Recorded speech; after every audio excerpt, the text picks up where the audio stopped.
If you recall in the first part in this series, I told you that I was going to come back after replacing the shocks and give you a new bounce test. Here are the old shocks.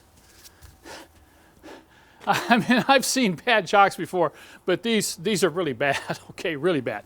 Now, I want you to watch closely as I do the same test that I did previously. We're going to start rocking this car up and down like this. Notice it's still bouncing, but I'm going to release it and watch what happens. Now, it came up and it stopped and maybe just moved a half an inch. Watch again. It didn't rebound up and down a couple more times after letting go. The other thing is I'm panting, pushing up and down on it. I can feel the difference. Now, if you weren't familiar with doing this push-down bounce test, you might come up to a car like this and you might start pushing like this, say, oh man, it feels spongy, you know, man, that doesn't feel stiff. Well, you have to have experience doing this. It also depends upon the type of shocks that are installed. Now, I installed Bilstein brand new comfort shocks. There is a heavy duty version, and the heavy duty versions will feel a lot stiff. That's why I made it very clear that not always will a push down bounce test tell you the real health of your shock absorber if they're not totally shot. If they're totally shot and really bad, that test is always going to work. You're going to get this big bouncing and a lot of rebound and a lot of movement after you let go. Once again, I'm going to push down a couple times, let go. It came up and moved about maybe an inch. That's it. It didn't come down 2 or 3 inches and come back up and down. I know these shocks are good because the amount I'm panting here.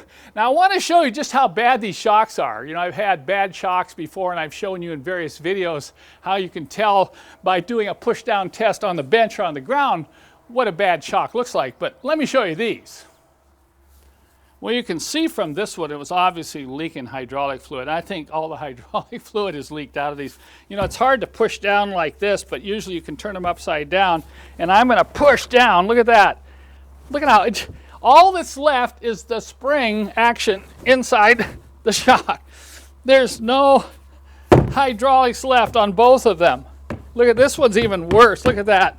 I'm hardly having to push it, and then it kind of locks up right there. But that's what you call a really bad shock.